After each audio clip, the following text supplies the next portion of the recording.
Chapter 10, 48 Days After.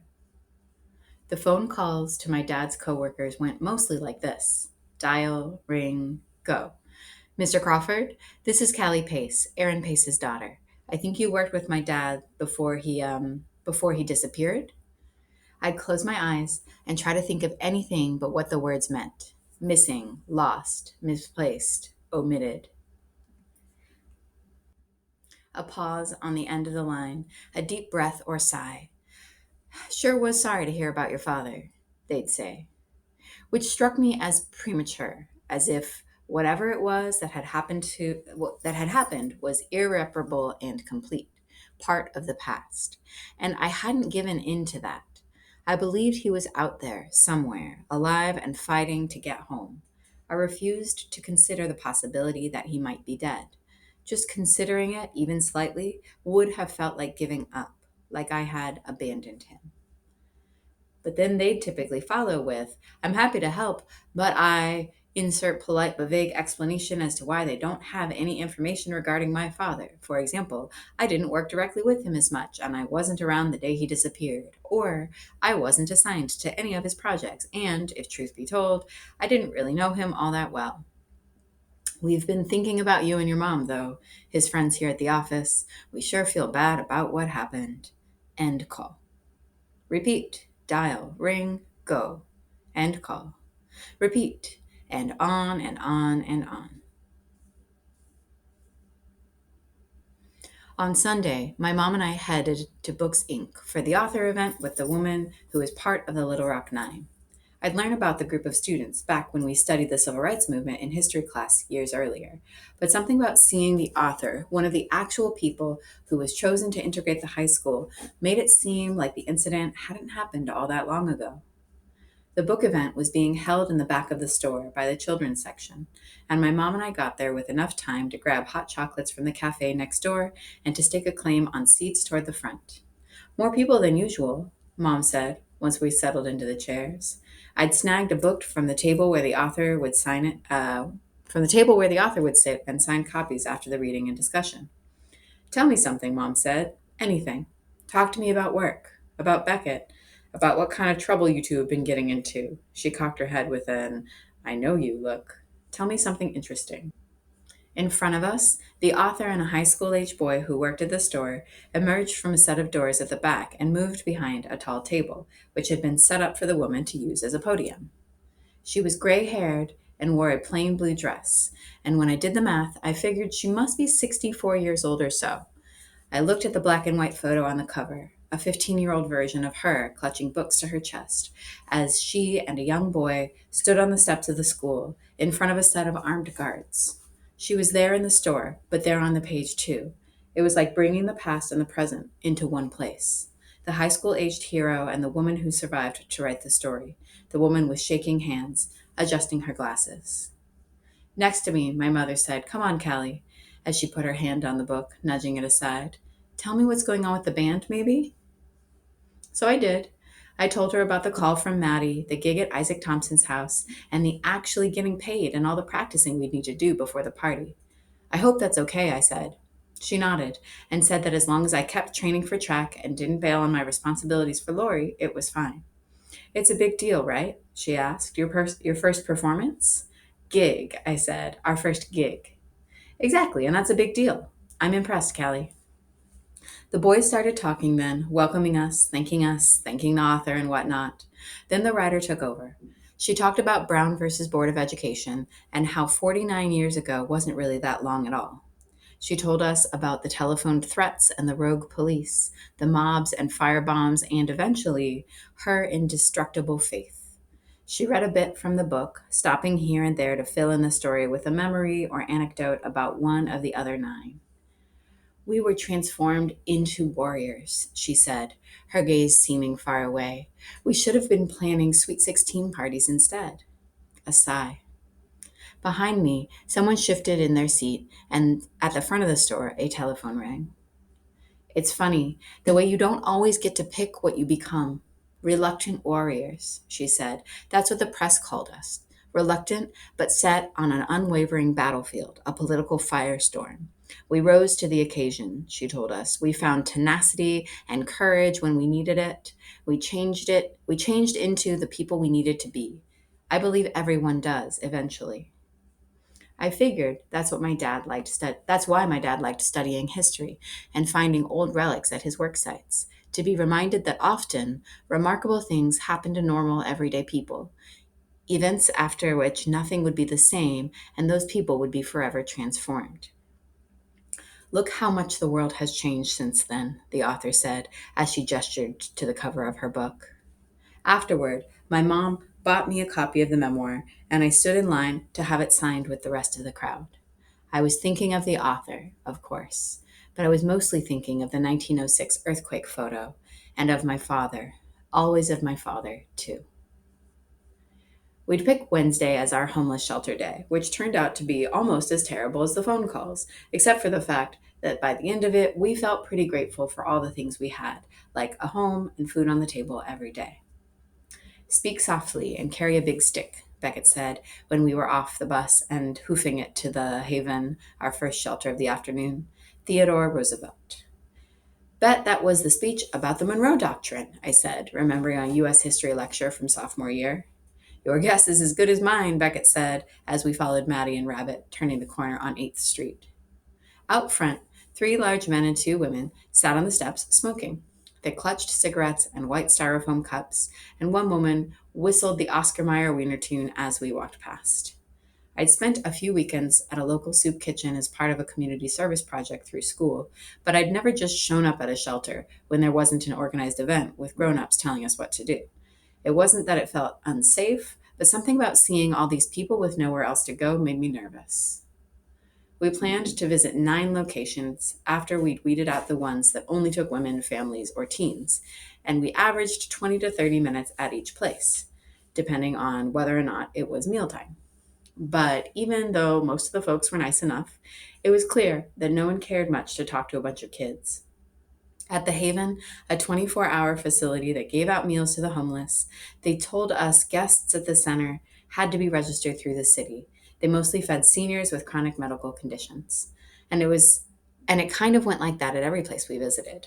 We'd talk with someone in charge and find out that, for one reason or another, the odds of my dad being there were slim to none. Some places let us poke around, but a lot of places cited privacy policies and sent us on our way. I noticed patterns. Clusters of folks played cards at folding tables in the main rooms of the centers, and groups of women on couches talked as their toddlers argued over toys at their feet. Teenagers watched daytime television or took turns on a community computer, checking email maybe, sports scores, or job listings. Some people hugged door frames and watched the rooms suspiciously, while others read newspapers and magazines, working crosswords. I wondered how they got there, how they went from not being homeless to having nowhere to go. I'd seen panhandlers and street kids all my life, had handed out spare change at bus stops and leftovers in carry-out boxes to people hanging around in front of restaurants. But being at the shelters was different. By the 5th stop, I crashed, drained and disheartened, so I stayed out front while Beck, Maddie, and Rabbit scoped things out inside. I dropped my bag on the cement steps, tired from shouldering it all day. The flyers, my book, my iPod, pens, sunglasses, my house keys and wallet, change for the bus, and my drumsticks, too. I'd gotten into the habit of carrying them with me wherever I went. It was June, which meant fog and cool winds in the city, so I zipped up my hoodie and sat on the steps. Ever since the photo exhibit, I'd been reading every book about the 1906 earthquake I could get my hands on. I picked up Simon Winchester's paperback from the library that week and cracked it open. Winchester was a geologist, like my dad, and some of the chapters were a little science heavy, but I focused on the maps and tried to match the information with my memories of the images from the museum. Behind me, the door opened and closed, and when I looked up, an older man hovered, one hand on his head, tugging a gray dreadlock, and the other shoved into his pocket. I'm guessing you're in the wrong place, he said. Maybe, I said, scooting over so he had room to walk past, and then, no, not really. I'm supposed to be here. I'm looking for someone. Isn't it summertime? He asked. School's out. Why are you reading? I just like it, is all, I said. I like reading all kinds of stuff, I told him. Not me, he said. Another tug of his hair. Never had the eyes for it. Was born with bum cornea, the left one at least. I nodded, wondering how much longer it would take my friends to finish up inside. Thing is, though, he said, I can see fine with the right eye, so everything's just a little slanted, a little off kilter. Never been able to ride a bike or drive a car, that kind of thing. Never had good handwriting. Don't really bother me all that much. I just don't like to read. Gives me headaches. Above us, the sky was gunmetal gray, and as the fog nudged through. So who is it? He asked. Who are you looking for? I showed him my flyer, but he didn't recognize the photo, so I took it back and shoved it in my bag. How long he's been gone? He asked. You report it? 51 days today, I said. That's a long time, he said. And I said, I know. Too long, probably. I should have found him by now. I ripped at the skin on my thumb, tasted the salt of blood. You know, kid, some people don't want to be found like you expect they do. But I shook my head. Not him. It's not like you think. He didn't choose it, I told him. He didn't choose to be gone. I'm sure of it. He eyed me with his hands shoved in his pockets. All I'm saying is, it's not always how it seems, he said. Just because you don't think he chose to take off doesn't mean he's fighting as hard as you are for him to come back. He may have other shit going on. That's a jackass thing to say. That this was Beckett, standing behind me for who knows how long. You okay, Callie? He asked, and I nodded. Don't listen to this guy, he said when he sat down. He doesn't know your dad. Then Beckett told me that Maddie and Rabbit were using his cell phone to call the next few places on our list. If they have privacy policies, there's no reason for us all to go, he said. Maddie offered to drop off the flyers tomorrow, but if we can't talk to the people staying there, if we aren't allowed to wander around and look for him, we're kind of wasting the afternoon. The dreadlocked man crossed the road, eventually moving out of sight. He's not at a shelter, I told him. Him being in a place like this would have made sense. He's not here. He's not in the city. I can feel it. I can tell.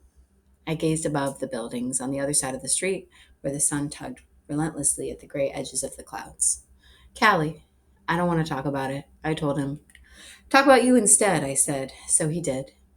He told me he and Jay spent most of the weekend together. Jay had gotten tickets for a show at the De Young on Friday night. On Saturday, Jay had taken him to a sushi joint Beck had never been to. Jay had buzzed his hair into a medium height mohawk. And it doesn't look nearly as lame as you'd think, he said, even though everyone's sporting hawks now. They finally made they had finally made out on Sunday afternoon on BART on the way back from Berkeley, where Jay had taken Beckett to his favorite bookstore. Jay tasted like cinnamon and nutmeg from the chai tea he always drank. Like a spice rack, Beckett said. Delicious. He shrugged and slipped his arm around mine. It's crazy, right? Him working at that coffee shop like he's been there all along. How come we never met him before? So you like him? I asked, and he nodded. Too much, maybe. I like him enough to be nervous about it, he said. Nervous about how much I like him already. And I knew exactly what he meant. I'd felt the same way about Andrew Parker. That sure of it at the bottom of your gut feeling, trust, and unquestionable faith in a person who hadn't earned it yet. I'm meeting him after his shift this afternoon. We're going to the botanical garden. Want to come with? Beckett asked, but I shook my head. It'd do you some good, I bet, he said. Fresh air, plants and flowers, nature and whatnot. Come on, you know you want to, he said. But I just couldn't do it. The last time I'd gone to the gardens was with my dad. It was kind of our place. About once a month, my mom got stuck working a Saturday shift at the library, so the two of us would head to Golden Gate Park, where we'd spend the whole afternoon in the gardens. Some days we'd just sit by the pond with our books and a blanket, eat snacks, and hang around doing nothing, reading, people watching, drifting in and out of sleep. Other times we'd hit up a plant sale or a lecture, but mostly we just liked to wander. We'd try to get lost, to see if we could walk our way into a section we'd never seen before, or a collection of plants that didn't seem to be where the map said. 55 acres, my dad would say. We'll always find a way to get lost. He'd called it a living museum. Go, he'd whisper, and then we'd race down the trail toward the redwoods, dodging tourists and a woman in yoga pants with jogging strollers. My dad favored the tree grove, but I'd always liked the magnolias, the pink and white blooms erupting in late winter. Next to me, Beck said, It's a good day for it, look. As he lifted his eyes, so I did too, squinting into the light. The sun had cracked through the cloud cover. I should go home, I told him. My mom could probably use some help around the house. I need to call the coworkers on my list that didn't answer on the first try and call all the hospitals again. I should go for a run, maybe. Runner's high, Beckett said and nodded. When you run like that, he told me, when you get in the zone, you relax your eyes in a weird way that your body isn't used to, not with computers and TV and all the other crap we're exposed to all the time. Staring like that, all lazy eyed when you run. That's what causes your brain to release the endorphins. It's called soft focus, that kind of relaxation. He was right. When I ran, I became single-minded, fully immersed and aligned with the movement, all the noise of regular life commotion fading away. How do you know that? I asked him. He shrugged. Rabbit told me about it that day at the Redwoods after camping. We woke up and you were gone, running. And he said that with your dad missing and all, you should be running as often as possible. The endorphins. That you should be running 100 miles a day, probably. 1,000, I said, and leaned my head on his shoulder. 1,000,000, at least, I said. Okay, I'll let you off the hook. No botanical garden then. But tomorrow, the Boom Boom Room's having an all ages show, and you're coming with us. No excuses. It's a jazz band, light on the drums probably, but still, it's going to be good music for sure, he said. And Isaac Thompson's in town. I'm betting that he'll be there. We're holding hands by then, and he squeezed. It would probably be good for you to run into him before the party. I guess, I said, and he said, it wouldn't kill you to have some fun, Cal. And then, carefully, it's been almost 2 months. He wouldn't have wanted you to. Don't. We're going to find him. I still think we will, he said quickly. That's not what I'm saying. I just mean that you have to keep going. You have to keep. But I shook my head. Missing him makes time seem different now, I said. I don't even remember that first month. Beckett said, I don't think you believed it at first. It was like looking for him meant you bought into the fact that he was really gone and meant he needed to be looked for, I guess. It's okay, he said, but we both knew it wasn't. Not really. But as he said it, but he said it again and again. And then he kissed me on the cheek. You have to, you have got to have something in which to believe. Eisenhower. We'll find him, Callie. I believe it, he said. And so should you. Onward. He stood and tugged me to my feet.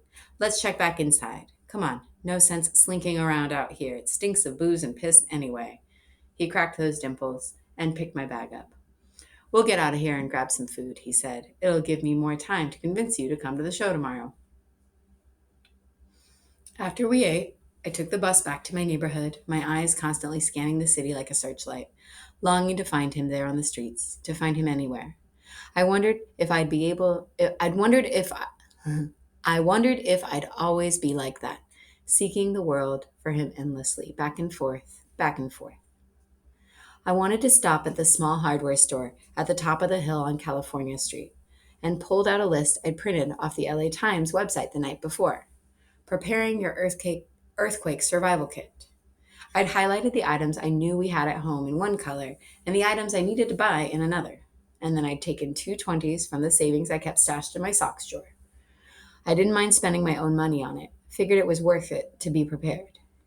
The store was in a strip of shops mostly populated by moms or nannies with strollers and by gym rats, grabbing a snack or doing some shopping after a session at the JCC a few blocks down. So I was surprised to run into Andrew Parker when I got off the bus. He was standing outside the Cuban Cafe, holding hands with a girl I'd never seen before, in the predictable uniform of girls from school. Skinny jeans, ballet flats, tight t-shirt with a band name on the front, and hip-length cardigan. He turned his eyes away when he saw me, but then turned them back, changing his mind, I guess. The encounter was unavoidable, since he was waiting in line to get on the bus I'd just gotten off of. Hey, Cal, he said, and I said, hey, back, and then we kind of stood there staring at our shoelaces, or a crack on the sidewalk, or a wad of gum stuck on the curb, or whatever. But then the girl held out her hand and that wasn't holding his hand and said, I'm Maya, Andrew's girlfriend, from Sausalito on the other side of the bay. As if I didn't know where Sausalito was, with those huge houses on the water and the ferry that ran from the city to its restaurants and gift shops and day spas. I shook her hand and said, oh, cool. And then I looked at Andrew, who was looking down at his feet again, as if looking at me was too much to bear. She said that she went to some private school I'd never heard of, and he said they'd better get going since the bus was filling up, and then they were gone. I watched them from the corner as they picked their seats. He let her sit by the window, and she raised her hand and pressed her palm to the glass, smiling as they pulled away. I arrived home to an empty house.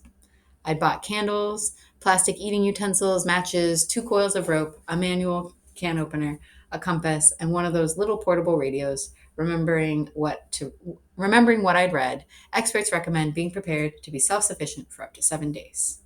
I was lucky. Since it was summertime, the store had mostly everything I needed, stuff people going camping would want. I decided to use my old suitcase to store the supplies, a pink little kid thing I would take with me when we visited my grandmother, but hadn't been used in years. So I began rummaging through the kitchen cabinet to add non perishable goods to the bags before I brought them to my bedroom and began assembling the kits. I figured Mom wouldn't notice the cans of green beans and baked beans that disappeared. I would keep the kit in the garage with the backpack. She rarely went down there. And when I turned to start adding the food to the bags, I noticed the box from Powell's Books sitting on the kitchen table, my name and address printed on top. I'd Googled the photography exhibit when I'd gotten home from the museum that day, and I'd ordered the book as soon as I found it, After the Ruins, 1906 and 2006, rephotographing the San Francisco earthquake and fire. It had been published the same week as the art show opened at the MoMA, and it included images of all the photos from the exhibit. I hadn't been clear headed enough to look for it in the gift shop at the museum, so I tracked it down online. I reminded myself that if the photo looked the way I remembered, it wouldn't really change anything. I said that exact statement. It won't change anything, Callie, 12 times before I found the nerve to reach for the box. I knew the man had to be an ancestor, that's all. It was a coincidence. And imagining as I desperately turned something unrealistic into some kind of clue, it was an impossible idea that didn't make sense. I'd been seeing that image nonstop since the trip to the museum and had imagined my father in 1906 trying to make sense of his surroundings, just as I'd been trying to make sense of mine since he disappeared. Seeing the photo again, even if it looked as I'd remembered, exactly like him, it wouldn't really answer anything. I knew it just as sure as I knew my own name. I tore into the box and flipped the pages quickly, scanning each image until I found the photo toward the back. Image 8B, untitled, view of fire, downtown Sacramento Street, 1906, cellulose nitrate, negative, 84 by 144 millimeters, irregular. And there in the corner was a blurry silhouette of the man. Dark hair, small glasses, just like I'd remembered. My heart thumping like a terrible heavy thing, like a black hole. My brain attempting to attach me to my father through a photo taken 100 years earlier. I knew it couldn't be possible, even as he stood there in the picture, the man who looked just like him. But as I stared at that image in the book, all those similarities between him and the man in the photo, I couldn't help think that maybe, just maybe, the idea wasn't so crazy after all.